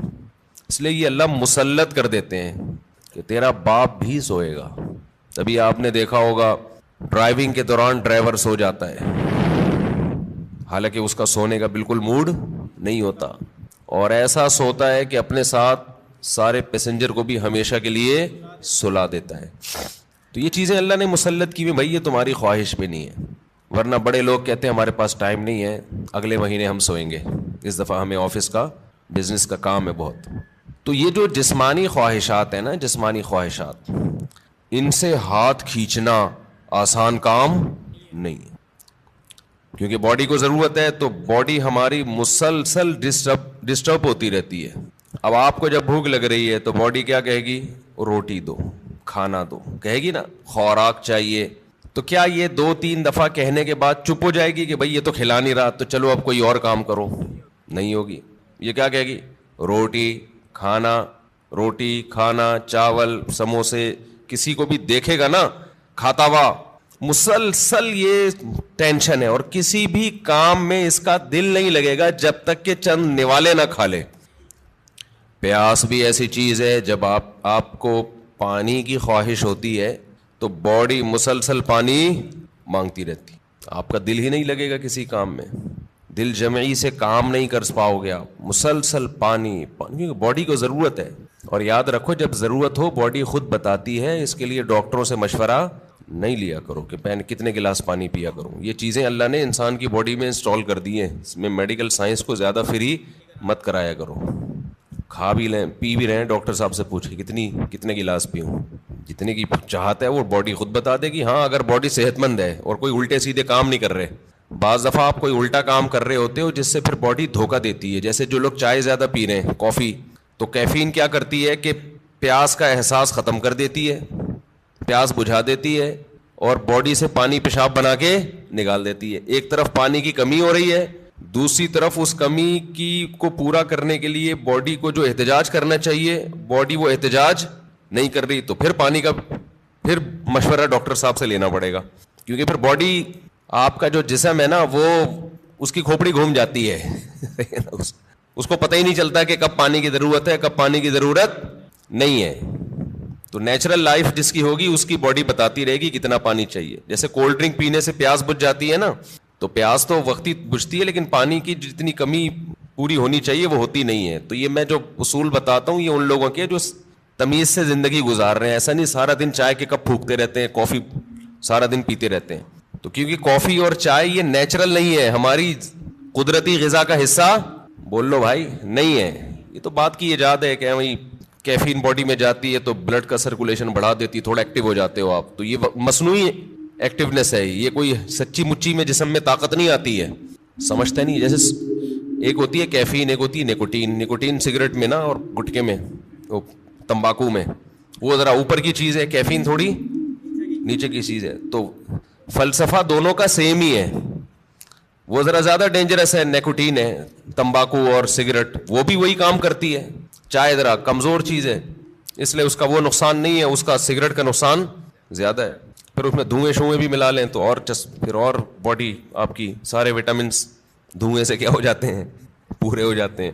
تو ابھی ایک بہت باریک لڑکا آیا, سگریٹ پیتا تھا نا, اتنا باریک, اس کی شادی ہونے والی ہے. میں نے کہا دھواں نکلے گا, یہ رسک نہیں لینا آپ.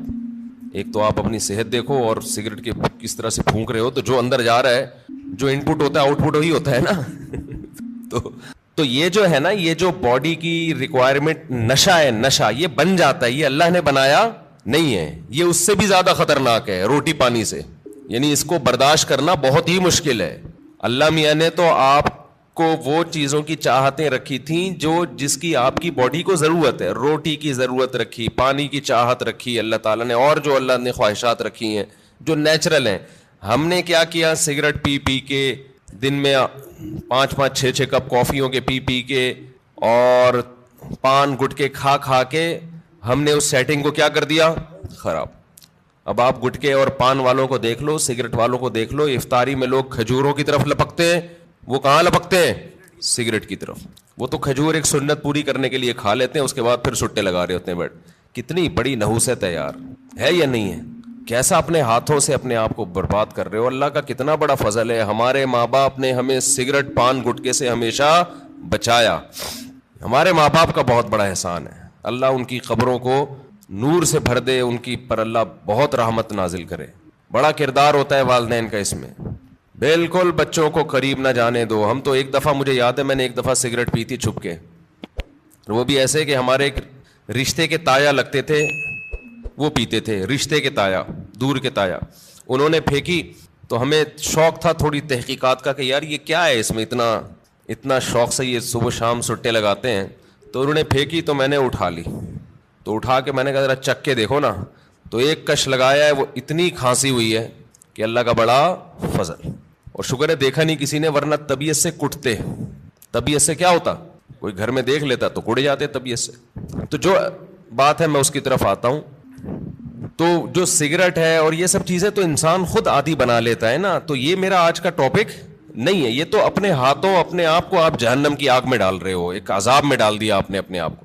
اچھا ایک بات خوب سمجھ لو, بات چل نکلی ہے, یہ جو سگریٹ والے, گٹکے والے اور بہت زیادہ جو کافی پیتے ہیں, چائے پیتے ہیں, بہت زیادہ کیفین کی لت پڑ گئی ہے ان کو, یہ لوگ اکثر ایک بات یہ کہتے ہیں کہ اس سے ذہن فریش ہو جاتا ہے. یہ خوب سمجھ لو, کوئی بھی نشے کی چیز, نشے سے میری مراد یہ نہیں ہے جو شراب کا نشہ ہوتا ہے, نشے سے مراد جس کی بھی لت پڑ جائے.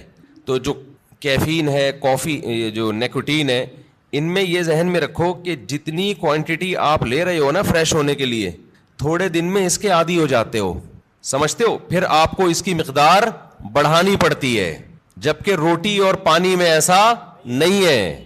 جتنی روٹی سے پیٹ بھر رہا ہے نا, اگر خام خام میں زبردستی زیادہ ٹھوس ٹھوس کی عادت نہیں بناؤ گے تو مزید کی عادت نہیں پڑتی, بلکہ کم کی عادت پہ لاؤ گے تو کم, زیادہ پہ لاؤ گے تو زیادہ.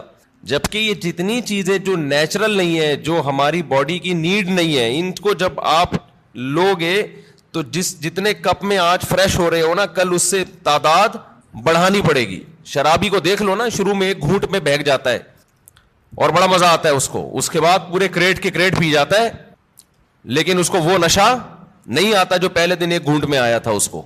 تو یہ خود ایک عذاب ہے کہ آپ سمجھ رہے ہو فریش ہو رہا ہوں, بھائی آپ فریش نہیں ہو رہے, اس سے آپ کا دماغ تازہ نہیں ہو رہا, دماغ کو اس کی عادت پڑ رہی ہے, اب اس کو مزید چاہیے. تو بالآخر ایک نہ ایک وقت جا کے بریک لگانی پڑتی ہے آپ کو. تو پہلے ہی نہیں لگا لو, اچھا ہے, کیا خیال ہے, شروع میں ہی چھوڑ دو ان چیزوں کو یار. تو یہ جو ہماری باڈی کی نیڈ ہے نا, کھانا پینا اور یہ جو خواہشات ہیں, جو یہ ان کا برداشت کرنا یہ بہت مشکل ہے. اور رمضان میں اللہ انہی 3 چیزوں پہ پابندی لگا دیتے ہیں. ویسے تو 4 چیزیں ہیں نا جو بہت زیادہ انسان کو, جس کی خواہش سونا اور جنسی خواہشات اور کھانا اور پینا, تو ان میں سے 3 اللہ تعالیٰ روزے کی حالت میں کیا کر دیتے ہیں, پابندی لگا دیتے. کھانا پینا اور جنسی خواہش آپ پوری نہیں کر سکتے.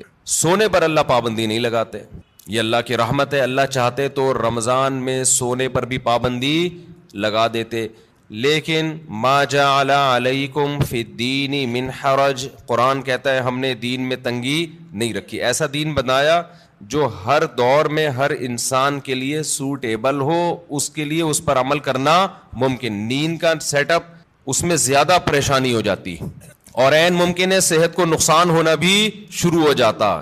تو رمضان کا مقصد لوگوں کی صحتوں کو نقصان پہنچانا نہیں ہے, لوگوں میں خواہشات پہ کنٹرول کرنے کا جذبہ پیدا کرنا ہے. اور ویسے بھی حکمت کی بات کیا ہے کہ اللہ اگر نیند پہ پابندی لگا دیتے نا, نیند پہ, تو کیا ہوتا, لوگ مغرب کے بعد سوتے وہ فجر میں اٹھتے, کیا خیال ہے, تو نیند ڈبل کر رہے ہوتے, اس کا کوئی فائدہ نہیں تھا. یعنی نیند ایسی چیز ہے نا, جب آپ پہ مسلط ہوتی ہے تو آپ کے لیے اس کو روکنا ممکن نہیں رہتا. اب دن کے ٹائم میں نیند آتی, آپ لازماً آنکھ لگ رہی ہوتی ہے آپ کی, کہیں بھی بیٹھے ہوتے آنکھ لگ جاتی ہے آپ کی. یا پھر لوگ کیا کرتے, اتنی لمبی لمبی راتوں کو نیند لے لیتے, تو جو مقصد ہے وہ حاصل نہیں ہوتا. کھانے میں بھی ایسا ہی کرتے ہیں لوگ. بھائی انہوں نے کہا کہ بھائی صبح صادق سے لے کے مغرب تک کھانے پر پابندی ہے, تو مغرب سے کھانا شروع کرو, سحری تک نان اسٹاپ, اور کھاتے ہیں. الحمدللہ پاکستانی قوم غربت مہنگائی میں بھی دبا کے پھوڑنا پھاڑنا لگا ہوا ہے. لیکن آپ جتنی بھی اسپیڈ سے جتنا بھی کھا لیں, اس کے بعد بھی بہرحال چند گھنٹوں کے بعد آپ کا معدہ خالی ہوتا ہے. تو یہ صبح صادق سے لے کے غروب آفتاب تک اتنا ٹائم ہوتا ہے کہ نان اسٹاپ آپ ساری رات بھی پھوڑتے پھاڑتے رہیں, پھر بھی 5-6 گھنٹے بعد, سحری کے 6, 7, 8, 10 گھنٹے بعد معدہ کیا ہو جائے گا, خالی, اور وہ ٹینشن ہوگی. نہیں یاری بات سمجھ میں میرا خیال. تو اللہ میاں نے ہم سے نا یہ قربانی دلوائی ہے رمضان میں کہ تھوڑا منہ کو کیا کرو, کنٹرول. سب سے بڑا مسئلہ ہم نے علماء سے سنا ہے کہ جس آدمی کا اپنے منہ پہ کنٹرول نہیں ہے, باقی کسی خواہش پہ وہ کنٹرول نہیں کر سکتا. اور یہ بالکل درست بات ہے. دیکھو دنیا میں 2 قسم کے فلسفے ہیں, اس پر تو غیر مسلم اور مسلم سب کا اتفاق ہے کہ انسانیت کو کامیابی کی طرف لے جانا چاہیے, ہے یا نہیں؟ بھائی امریکہ بھی یہی بات کرتا ہے, انسان کو کس طرف لے کے جاؤ, کامیابی. جاپان والے بھی کہتے ہیں بھائی ایک سکسیسفل نیشن بننا چاہیے ہمیں, کامیاب بننا چاہیے ہمیں, اور اسلام بھی یہی کہتا ہے. لیکن غیر مسلموں کے ہاں کامیابی نام ہے خواہشات کے پورا ہونے کا. آپ کی تمام خواہشات پوری ہو رہی ہیں تو آپ ایک کامیاب انسان ہیں. سمجھتے ہو کہ نہیں سمجھتے ہو؟ اگر آپ کی ہر خواہش پوری ہو رہی ہے تو آپ کیا ہیں, کامیاب.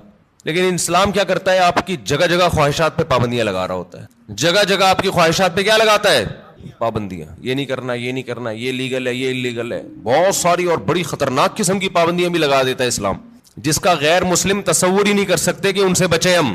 آپ اپنی مرضی سے سو سکتے ہو اسلام میں, عشاء سے پہلے سو سکتے ہو, بولو نا یوں کر دیا کرو, تھوڑا پتہ تو چلے. نہیں سو سکتے. فجر سے پہلے اٹھنا ضروری ہے یا نہیں ہے؟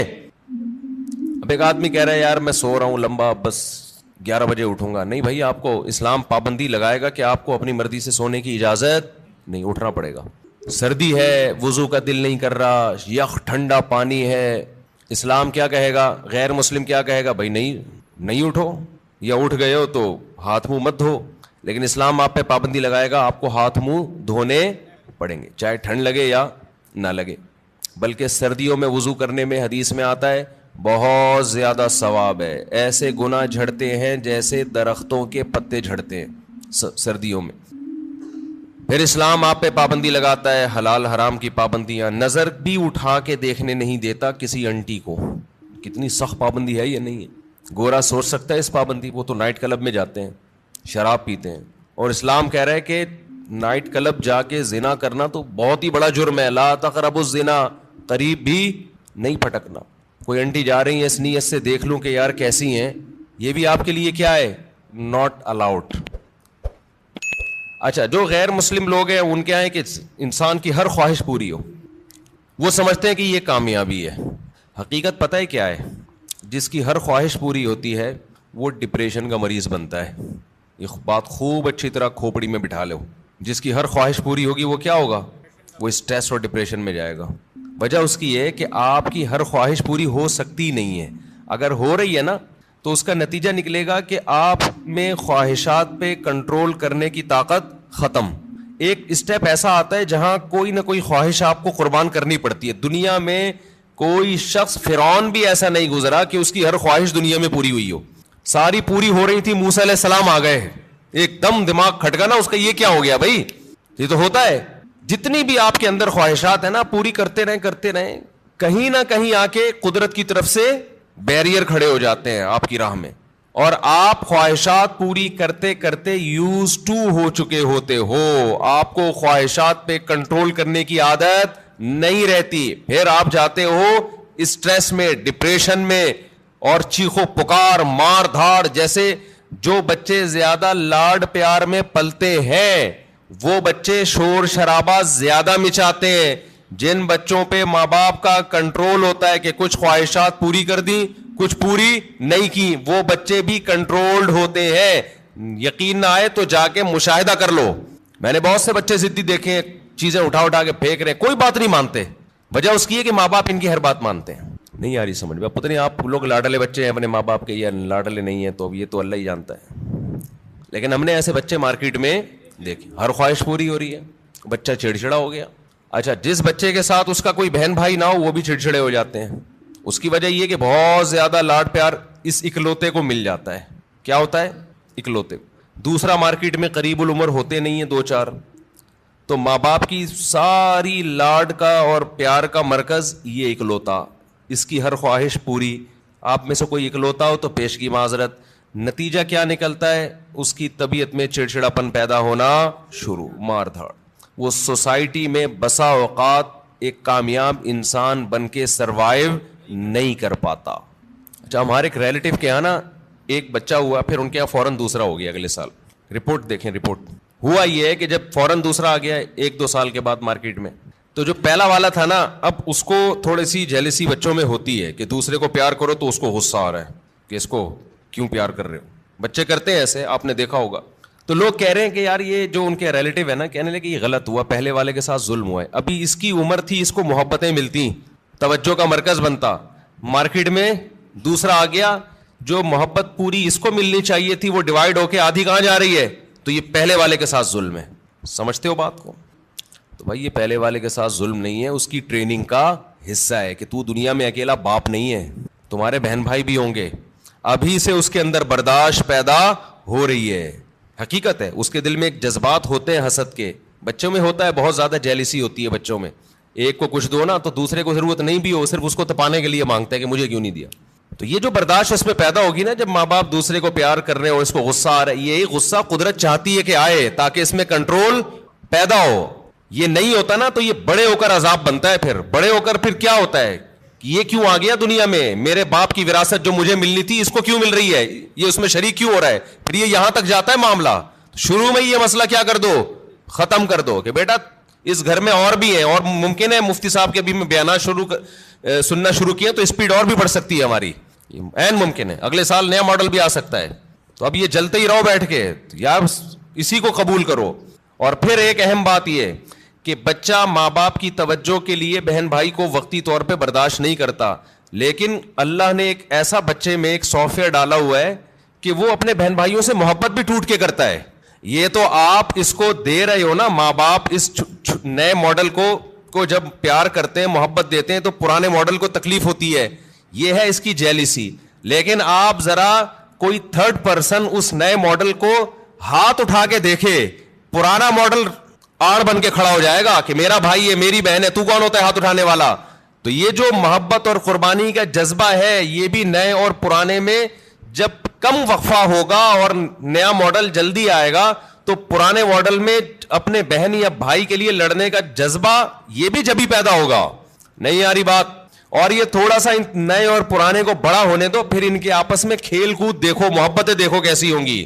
تو یہ جو فضول قسم کے لبرل لوگوں کی فضول باتیں ہیں نا کہ ابھی تو پرانے والے کو ٹائم زیادہ چاہیے تھا, ایکچولی نیا والا آ گیا مارکیٹ میں, تو ایکچولی یہ ٹوپی ڈرامے یہ کسی اور کو گنتیاں سکھانا جا کے ساری نیچرل لائف کا بیڑا غرق کر دیا. بچے کو اپنے جیسا بچہ چاہیے بھائی کھیلنے کودنے کے لیے, اس کو ماں باپ سے زیادہ ضرورت بہن بھائیوں کی ہے. ماں باپ تو صرف کیئر کرتے ہیں کہ کیا کر رہا ہے, خراب تو نہیں ہو رہا, سٹے تو نہیں لگا رہا ہے, ایسا تو نہیں تایا نے سگریٹ پھینکی اٹھا کے پی رہا ہے. ماں باپ کا کام صرف یہ نگرانی کرنا ہے. باقی تو اس کو جو اس کی جو انٹرٹینمنٹ والی لائف ہے جو اس کو انٹرٹین کرے گی وہ تو بہن بھائی کریں گے. خوش رہے گا, کھیلے گا, کودے گا, انہیں کے سے سیکھے گا, مارے گا, روئے گا, پٹے گا بھی, پیٹے گا بھی, یہی تو لائف ہے اس کی. ہر خواہش پوری ہونے سے انسان بنتا نہیں ہے بلکہ بگڑتا ہے. بچوں کی سیلف ریسپیکٹ, ہم بھی اس کے قائل نہیں ہے کہ بچوں کو مارا پیٹا جائے, ماں باپ بگاڑ دیتے ہیں مار پیٹ کے, لیکن یہ جو سیلف ریسپیکٹ اور یہ ابھی اس کو بڑا ہونے دو میرے بھائی, ابھی چھوٹا ہے, ابھی اس کو تربیت کی ضرورت زیادہ ہے. اس کو بدتمیزی مت کرنے دو بڑوں کے ساتھ. اس کو بتاؤ تم چھوٹے ہو ابھی بیٹا, تم ہمارے باپ ہم ہی ہیں, محبت ملے گی آپ کو, لیکن ہمارے باپ بننے کی کوشش مت کر. جو گھر میں پکے گا تیرا باپ بھی وہی. وہ میرا بیان مشہور ہوا تھا نا, پاٹھا کھا لو پاٹھا. بچوں سے مائیں پوچھتی ہے نا, بیٹا پاٹھا کھا لو, نہیں پاٹھا نہیں کھاؤں گا, اچھا چلو ڈبل روٹی کھا لو, نہیں ڈبل روٹی نہیں کھاؤں گا, اچھا چلو اس پہ یہ جیم لگا دوں, نہیں جیم کیوں لگایا. یہ وہ پورا بڑا زبردست میم چلی تھی وہ. تو وہ اس کی اماں آخر میں اس کو جب سمجھایا جائے ایک تھپڑ لگا, یہ کھا لے گا, جو تو کھلائے گی وہی کھائے گا. تو کہتی نہیں بچوں کو موٹیویٹ کرو. اس میں نے کہا تھا موٹی تو اپنا تو ویٹ کر, پہلے تجھے خود اپنے منہ پہ کنٹرول نہیں ہے تو بچے کو کہاں سے تو کنٹرول سکھائے. ہماری والدہ تو ہمیں بتاتی تھیں یہ کھا لو, اور چمٹا گرم گرم ہوتا تھا. بعض دفعہ مجھے بچپن سے شوق تھا مرغوب غذائیں کھانے کا. آلو کی بھجیا پکی ہوئی ہوتی تھی بعض دفعہ گھر میں, اور مولی کی پتہ نہیں پتے بعض دفعہ ہماری اماں کو بڑا شوق تھا. ہمیں نوالا حلق سے ہی نہیں اترتا تھا, ہمیں نہیں یاد پڑتا. ہماری اماں نے کہا چل تمہارے لیے میں یہ کر لیتی ہوں, یہ کھانا پڑے گا آپ کو, گھر میں کیا ہے یہی پکے. تو اب ہم نہیں غصہ کر سکتے تھے. ہماری اماں چمٹا دکھاتی تھی, چمٹا یہ لگے گا, لگاتی نہیں تھی لیکن ڈراتی تھیں. اور جب ہم دیکھتے تھے کہ ہمارے والد صاحب بھی وہی کھا رہے ہیں, ہم سوچتے تھے ہمارا باپ بھی یہ کھا رہا ہے تو تیرے باپ کو بھی یہ کھانا پڑے گا. اور یہ ذہن میں رکھو, یہ جو خواتین پریشان ہوتی ہیں ایکچولی بچے کی غذائی ضرورت پوری نہیں ہو رہی, بچہ ایکچولی وہ جو آلو کی بھجیا پکی ہے وہ کھا نہیں رہا, تو ایکچولی اس سے منرلز کی کمی, بچے میں کوئی کمی نہیں ہوتی. اتنا زیادہ ضروری نہیں ہے کھانا پینا جتنا بنا لیا لوگوں نے. بڑھے گا وہ, اس کا باپ بھی بڑھے گا. یہ جو قد بڑھتا ہے نا, ڈاکٹروں سے ہم نے پوچھا ہے, کہتے ہیں بھائی یہ جس کا بڑھنا ہے نا اس کو کم کھلاؤ گے تو بھی جائے گا وہ اوپر. جس کا نہیں بڑھنا نا, جس کے باپ دادا ہی سارے چھوٹے چھوٹے سے ہوں, تو جینز میں ہی اس کے قد نہیں ہے, تو اس کو آپ کتنے بھی پراٹھے کھلا دو, مرغیاں کھلا دو, دودھ پلا دو, وہ اس کا باپ نہیں بڑھا تو یہ کہاں سے بڑھے گا. سمجھتے ہو, اکثر بتاتا ہوں نا, ایک آدمی نے ایک چھوٹے سے قد کی خاتون سے شادی کر لی تو بچے بڑے ہی نہیں ہو رہے تھے, تو وہ خاتون کھلا رہی ہیں بچوں کو, بیٹا کھا لو بڑے ہو جاؤ گے. کہتا ہے یہ بڑے نہیں ہوں گے, یہ اور چھوٹے ہوں گے, ان کے ساتھ کے پودے لایا تھا وہ بڑے ہو گئے ہیں, یہ اتنے کے اتنے ہی ہیں. تو یہ نا بچوں کے کھانے پینے کو زیادہ سروں پہ مسلط مت کیا کرو, کچھ نہیں ہوتا. اچھا کھلاؤ, بھلے تھوڑا کھائیں, آج تھوڑا کھائیں گے بھوکے رہیں گے, اگلے ٹائم پہ خود ہی چھین چھین کے کھائے گا پھر وہ. تو یہ بازاری چیزیں نہیں کھانے دو بس بچوں کو. جتنی بازاری چیزیں ہیں نا, میں نے تو تجربے کیے ہیں بچوں کے اوپر, اپنے ہی بچوں پہ. جب بازاری چیز کھلائی بیمار ہوئے اور بچا کے رکھا فٹ فاٹ. اچھا میرا ایک بیان تھا, اس کی میں وضاحت کر دوں. میرا ایک بیان تھا, اس میں نے یہ بتایا کہ میں نے اپنے 2 بچوں پہ 6 مہینے تجربہ کیا ہے. 6 مہینے تک میں نے ان کو بازار کی کوئی چیز نہیں کھانے دی. گھر میں دیسی گھی پہ روٹی چینی, دیسی گھی اور روٹی کھلاتا تھا, اور دودھ اور انڈا. 6 مہینے انہوں نے گزارے. میرا خیال ہے 3 یا 4 سال کی ایج تھی ان کی. ایک کی 4 سال ہوگی, ایک کی 3 سال ہوگی, ایک کی 4.5 سال ہوگی. اس طرح سے پوری سردیاں آ کے گزری ہیں, ایک چھینک بھی نہیں آئی. ورنہ سردیاں آتے ہی بچے بیمار ہونا شروع ہو جاتے ہیں نا. صرف کیا کھلایا ہے؟ دودھ, دیسی گھی, روٹی, چینی اور ہاف بوائل انڈا. بہترین تھے. اچھا جیسے ہی 6 مہینے گزرے ہیں, یعنی سردیاں آ کے بھی گزر گئی ہیں, ایک دن ہلکی سی کھانسی ہلکی سی ہوئی ہے, تو یہ بنفشہ شہتوت گرم پانی میں ڈال کے 1 چمچ پلا دیا ان کو. وہ اس کے بعد وہ بھی نہیں ہوئی رات کو سونے سے پہلے نا. بہترین 6 مہینے گزارے انہوں نے, کوئی بیماری نہیں, کوئی چھینک نہیں, کچھ بھی نہیں. 6 مہینے کے بعد کیا ہوا ہے کہ کوئی ریلیٹو آئے, انہوں نے بسکٹ کھلا دیے, اور اسی کے بعد طبیعت خراب ہو گئی. پہلے تو پیٹ خراب ہوا, پھر کسی نے کولڈ ڈرنک پلا دی, پھر یہ ہوا, پھر وہ وغیرہ وغیرہ وغیرہ. مجھے اندازہ ہو گیا کہ یہ جو بچوں کی صحت کا مسئلہ ہے نا, گھر کی چیزیں کھلاؤ گے تو ایک دم بہترین صحت رہے گی. اچھا اس پہ میرے کچھ لوگوں نے اعتراض کیا کہ لو بھائی مفتی صاحب چینی کھلا رہے ہیں بچے کو. چینی کون سی کوئی نیچرل ہے؟ نہیں آ رہی بات سمجھ میں؟ یعنی ہم چینی کھلائیں, چینی تو خود نقصان دہ ہے. تو یاد رکھیں, میں نے کبھی نہیں کہا کہ چینی بہت فائدہ مند چیز ہے. میرا مقصد یہ ہے کہ ایک نقصان دہ چیز ہم نے کھلائی, پھر بھی نقصان نہیں ہوا, باقی نقصان دہ چیزوں سے بچا لیا. ورنہ بہتر تو یہ کہ چینی نہ کھلائیں آپ. چینی کون سی کوئی آب زمزم تو دھلی ہوئی مخلوق ہے؟ نہیں آ رہی سب, ان کی سمجھ میں بات نہیں آ رہی ہے بھائی. چینی جو ہے نا, چینی وہ خود بھی کوئی اچھی چیز نہیں ہے, لیکن ایک غلط چیز بھی کھلا دی, 20 غلط چیزوں سے بچا لیا, تو بھی اس کی اتنی برکتیں نظر آئی ہیں. تو اگر آپ اس سے بھی بچا لیں تو نور النارو شہد کھلا دیں, گڑ کھلا دیں. سمجھتا ہے کہ نہیں سمجھتے ہو؟ تو بچوں کی لیکن کنٹرول کرنا پڑتا ہے. بچے کو بڑا اور زیادہ عرصہ نہیں, تھوڑے دن تک کنٹرول کرو گے تو پھر وہ عادی ہو جائے گا. تو میں یہ عرض کر رہا تھا کہ دنیا میں 2 نظریات ہیں. ایک یہ کہ انسان کی ہر خواہش پوری کی جائے تو اس سے وہ کامیاب ہوتا ہے, لیکن اسلام کیا کرتا ہے؟ جگہ جگہ خواہشات میں رکاوٹیں ڈالتا ہے. تو خوب سمجھ لیں, جس کی ہر خواہش پوری ہوتی ہے وہ کامیاب نہیں ہوتا, بلکہ وہ اسٹریس اور ڈپریشن کی طرف جاتا ہے. بالکل اس کی مثال ایسے ہے جیسے آپ جسم پہ جب ویٹ اٹھاتے ہو, جسم میں اپنی خواہش کے خلاف حرکت کرتے ہو, تو جسم بیمار ہونے کے بجائے صحت مند ہوتا ہے. اور آپ جسم کی اپنی خواہشات پر عمل کرنا شروع کر دو. جسم چاہتا ہے بیٹھا رہوں نہ اٹھوں, آپ بیٹھے رہو نہ اٹھو. جسم چاہتا ہے دوڑوں نہیں, صرف چلوں, آپ نہ دوڑو چلو. پھر جسم چاہتا ہے چلو بھی نہیں, بیٹھے ہی رہو, سوتے ہی رہو. تو اس سے جسم کو کیا طاقت اور انرجی جمع ہو کے خوشحال زندگی ملے گی, یا جسم کا بیڑا غرق ہو جائے گا؟ تو ایسے ہی یاد رکھو, انسان کی روح اس وقت خوش ہوتی ہے جب روح پہ بوجھ ڈالا جائے, روح باڈی بلڈنگ کرے, روح جاگنگ کرے, روح ویٹ اٹھائے. اور یہ ٹینشنوں کے ویٹ ہے جو روح اٹھاتی ہے. اگر یہ روح کی آپ ہر خواہش پوری کرنا شروع کر دیں گے تو جیسے باڈی کی ہر خواہش پوری کرنے سے باڈی کا بیڑا غرق, تو اسی طرح روح کی ہر خواہش پوری کرنے سے روح کا بیڑا غرق ہو جاتا ہے. سمجھ میں نہیں آ رہی میرا خیال ہے بات؟ تو اپنی خواہشات کے خلاف چلنا سیکھیں. ہاں ہر خواہش کی مخالفت نہیں. جیسے آپ نے باڈی, جب جو لوگ جم جاتے ہیں ویٹ اٹھانے کا دل کرتا ہے کیا؟ نہیں کرتا نا, بس جسم پہ بوجھ ڈال کے اٹھا رہتے, تبھی اوں کی آوازیں بھی آ رہی ہوتی ہیں. اگر مزہ آ رہا ہوتا تو ویٹ اٹھاتے واہ واہ واہ ہنسی آ رہی ہوتی, ایسا تھوڑی ہے. تو اسی طرح یاد رکھیں, ہاں ویٹ حد سے زیادہ اٹھائے گا تو باڈی خراب ہو جائے گی. اسی طرح روح پہ جب بوجھ حد سے زیادہ پڑ جاتا ہے تو پھر روح خراب ہونا شروع ہوتی ہے. لیکن یہ اللہ کی رحمت ہے کہ اس نے ہماری روح پہ حد سے زیادہ بوجھ ڈالا ہی نہیں ہے. اگر اللہ کہہ دیتا 24 گھنٹے کے روزے رکھو پورے رمضان, اور سحری میں صرف 10 منٹ کھانے کی اجازت ہے, 23 گھنٹے 50 منٹ بھوکے رہنا ہے, 10 منٹ کیا کرنا ہے؟ کھانا کھانا ہے, تو شاید یہ ہماری طاقت سے زیادہ بوجھ ہم پہ ڈال دیا جاتا. مرتے پھر بھی نہیں, اتنی جلدی مرتا نہیں آدمی بھوک سے, یاد رکھو. لیکن یہ ممکن ہے کہ ہم پہ ہوتا نہیں ہم سے. ما جعل علیکم فی الدین من حرج, اللہ کہتے ہیں اعتدال سے بوجھ ڈالا ہے. اللہ کہہ دیتا 50 نمازیں پڑھو, تو پڑھنی پڑتی کہ نہیں پڑھنی پڑتی؟ کتنی ٹینشن والا کام ہو جاتا بھائی, کتنی ٹینشن والا کام. اللہ میاں نے 5 رکھی, اور وہ بھی دن کے 2 کناروں پر رکھ دی 2 نمازیں, اور صرف عصر اور مغرب ایسی ہیں جو جلدی جلدی آتی ہیں, ورنہ بڑا فاصلہ ہے ان 2 نمازوں کے درمیان. اللہ میاں نے حکم دیا نظر کی حفاظت کرو, لیکن ساتھ میں نکاح کی ترغیب بھی دے دی, تو آسان کر دیا نا. اگر یہ ہوتا کہ عیسائیوں میں پادریوں کی طرح پادریوں کو حکم تھا کہ شادی نہ کرو, جیسے کہ انہوں نے خود بنایا ہوا تھا, ان کے مذہب کا نہیں تھا, لیکن دوسری طرف زنا پر بھی پابندی, تو ڈپریشن میں جاتے کہ نہیں جاتے. اللہ میاں نے کہا بھائی نظر کی حفاظت کرو, اور یہ بھی ہمارے فائدے کے لیے. اگر اللہ حکم دیتے نظر کی حفاظت نہ کرو لیکن صرف زنا سے بچو, تو زنا سے بچنا بہت مشکل ہو جاتا, کیونکہ جو برائیوں میں پڑتے ہیں نظر کی حفاظت نہیں کرتے ان کے لیے زنا آسان ہو جاتا ہے, اور جو نظر کی حفاظت کرتے ہیں ان کے لیے زنا مشکل ہوتا ہے. تو یہ بھی ہمارے فائدے کے لیے حکم دیا کہ بھئی ایسا کام ہی مت کرو کہ اس کی طرف تمہاری برائی کی طرف توجہ جائے تمہاری.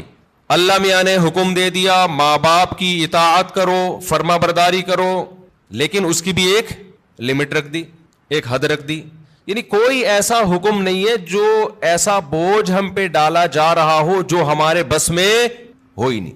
سود کو حرام قرار دے دیا لیکن مزاربت اور شرکت کو جائز قرار دے دیا. آپ کسی کو لون دے کے متعین نفع لیتے ہو کہ 1 لاکھ پہ 2,000 روپے 5,000 حرام ہے, لیکن ایسا نہیں کہ پابندی لگا دی. اللہ نے کہا یہی 1 لاکھ روپے دو, جو پروفٹ ہوگا اس میں شرکت کر لو.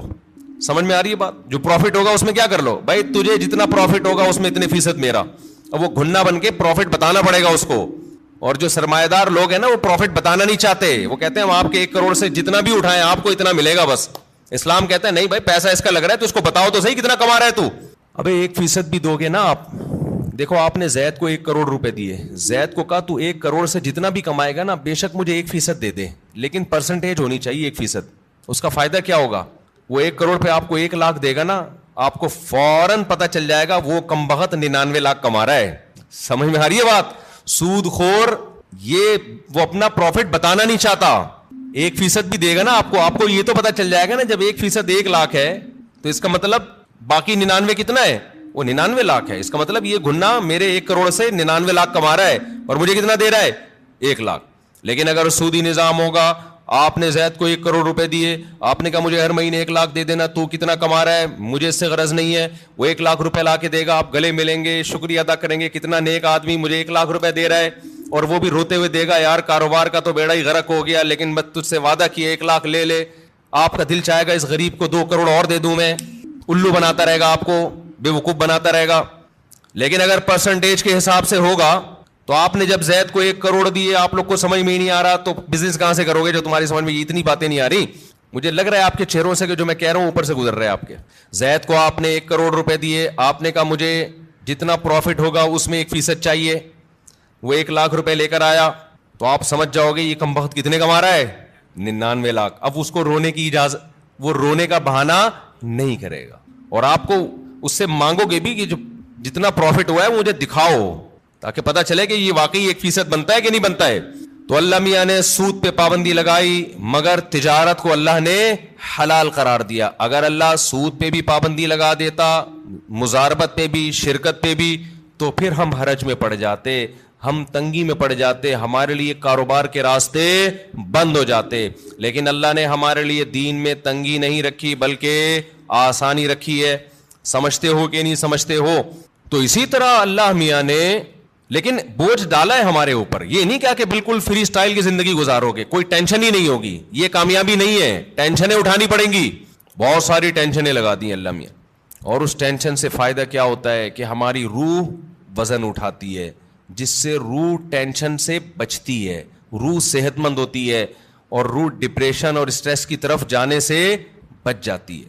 تبھی آپ کو مسلمانوں میں خودکشی کا ریشو دوسری قوموں کی نسبت کم نظر آئے گا.